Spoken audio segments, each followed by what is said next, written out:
couple of teams on the outside looking in to begin Week 11 of the all-time roster franchise. Thursday night, the Jets at the Broncos.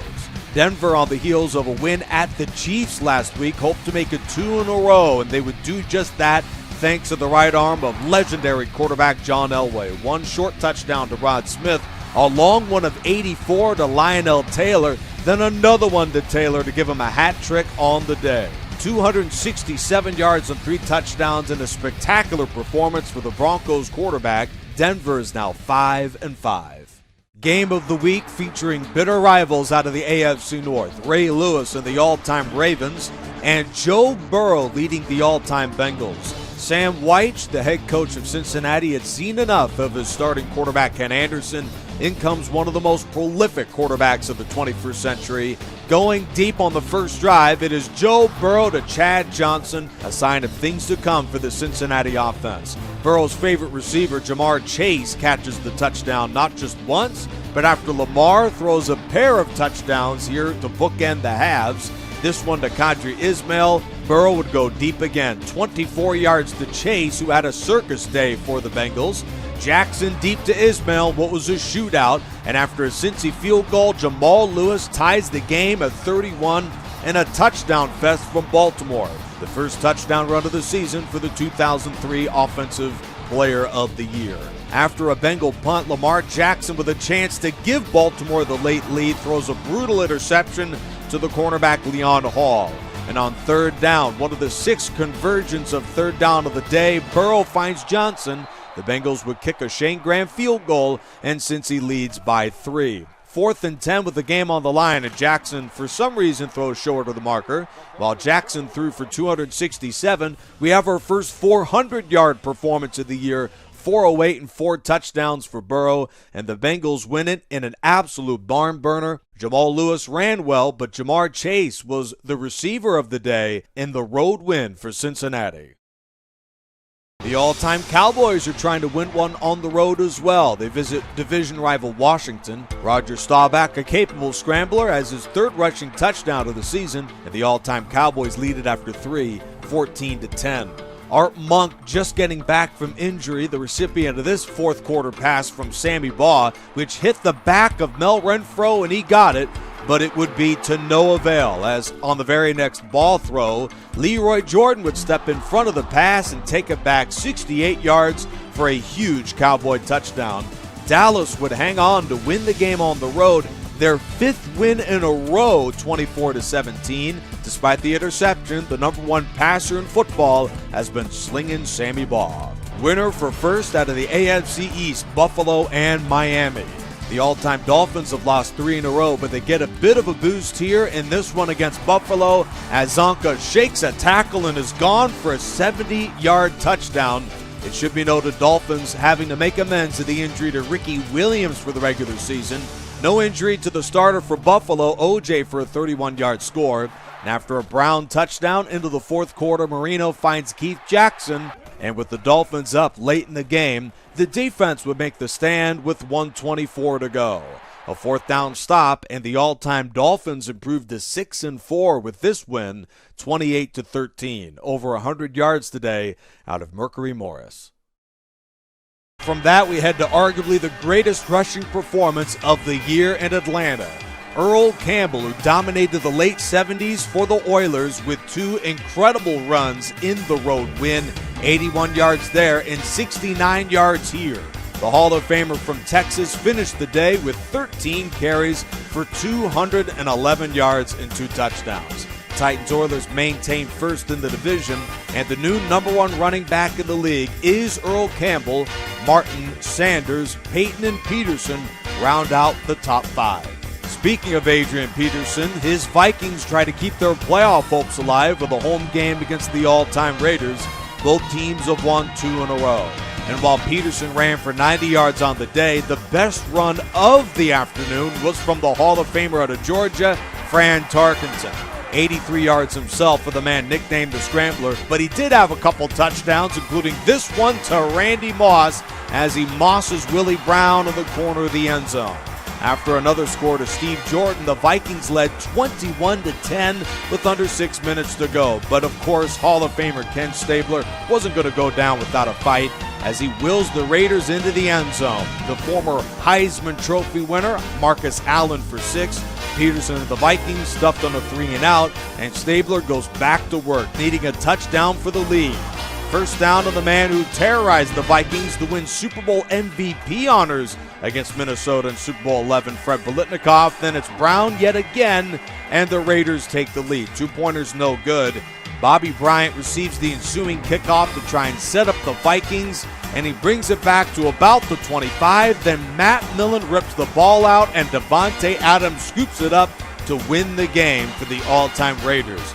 An 11-point comeback for the all-time Raiders, who improved to 6-4 and win their third in a row, 22-21. The all-time Cleveland Browns, wearing their throwback early 2000s light orange uniforms, they take on the Jaguars in a huge mismatch on paper. 15 Hall of Famers for the Cleveland franchise.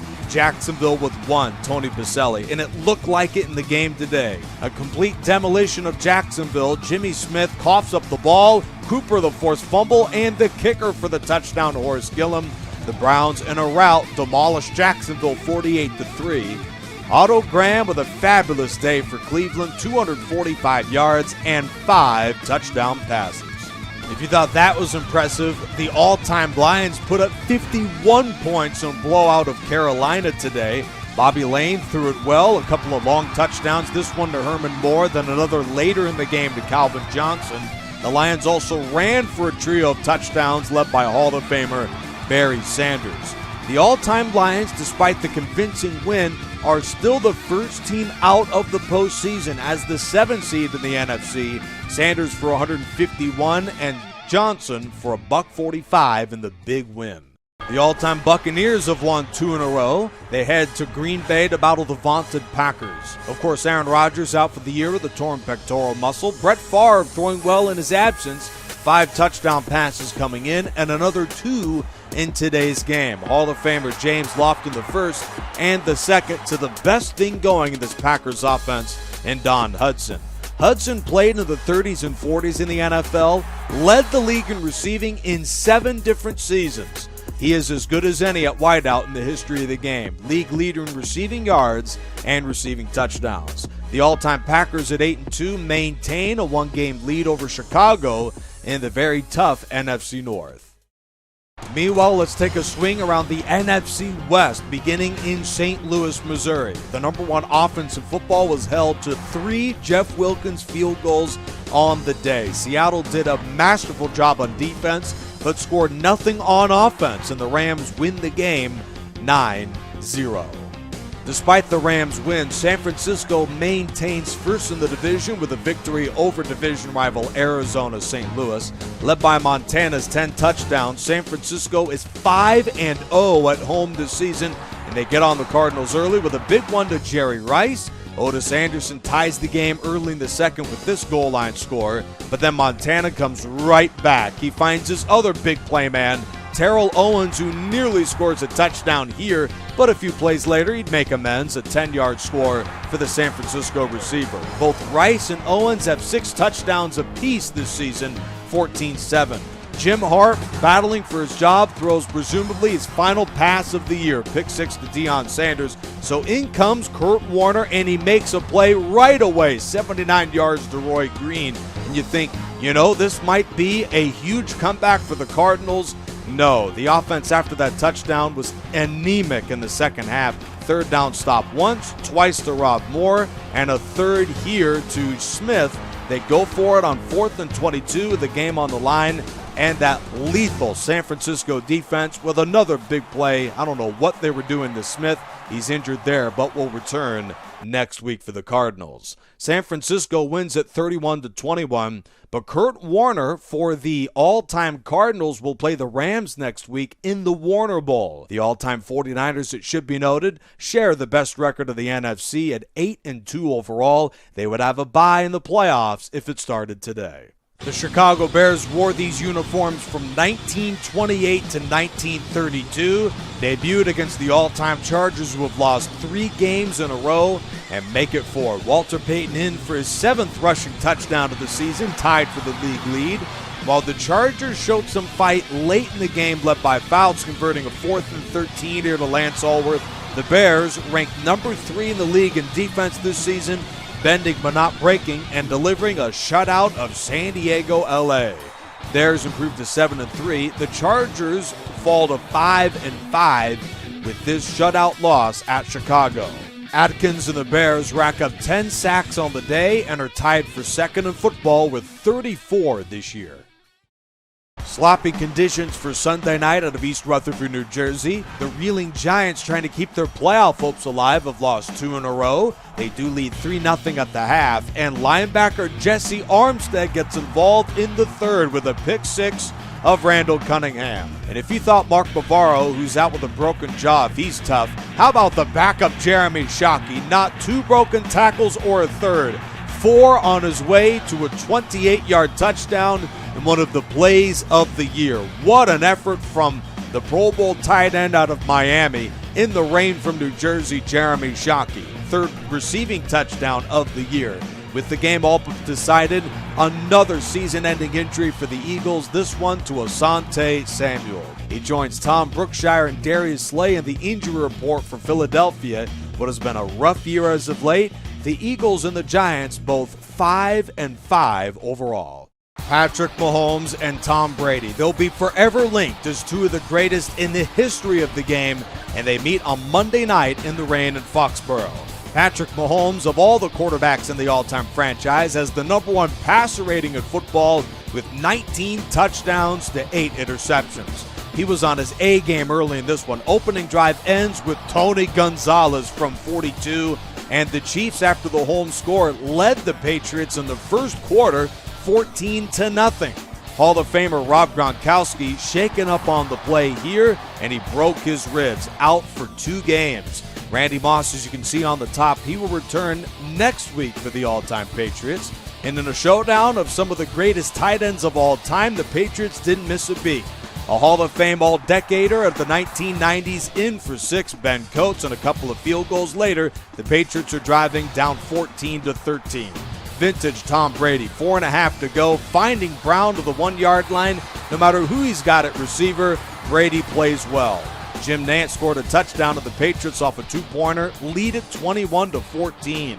Patrick Mahomes, who threw for $185 on the day, a lot of that to the best tight end on the field today. You've got Kelsey, Coates, Gronkowski, but none were as good as Tony G, the Hall of Famer out of Cal, Tony Gonzalez. It's a touchdown to tie the game and send us to overtime. The Chiefs will receive the opening kickoff of OT, and Jamal Charles begins it with a big return for the Chiefs all the way to the 35. First pass of overtime for Mahomes, and he is picked off with one hand by linebacker Teddy Bruschi, one of the best clutch linebackers in the history of the game, winning plenty of Super Bowls in his day, setting up the game winner from Stephen Gostkowski, and the 47-yarder is good. Brady beats Mahomes again, and the Patriots stay alive in the playoff race, 24-21 New England. Neither quarterback played well in the rain today, a total of 4 interceptions, but the all-time Chiefs, their lead in the division is down to just a game on the Raiders. 7-3 Kansas City, still the 3 seed in the conference. And as we scan across the division, Steelers own the number 1 record of the conference still. Titans, Oilers, 7-3 this season. And the AFC, all-time Miami is currently the number 4 seed. The all-time Cowboys, as hot as anyone of the conference, have won 5 in a row, number 1 by 2 games of the division. Tampa Bay, in a struggling division, is 5-5. The leader of the NFC North is Green Bay. They'll play the Bears at home in Week 16. San Francisco leading the NFC West. If the playoffs started today, Niners and Packers would have a first-round bye. Meanwhile, the AFC, Pittsburgh and the Titans, Oilers would have first-round byes. The Chiefs would play the Raiders in the wild card. Rams boast the number 1 offense in football, and the all-time Steelers are number 1 in total defense this season. It was a thrilling week of the All-Time Rosters franchise. Week 12 begins with a trio of games for Thanksgiving Thursday. Make sure to join us. Before then, Injury Report is tomorrow. This is the All-Time Rosters franchise with Charger Dude 95.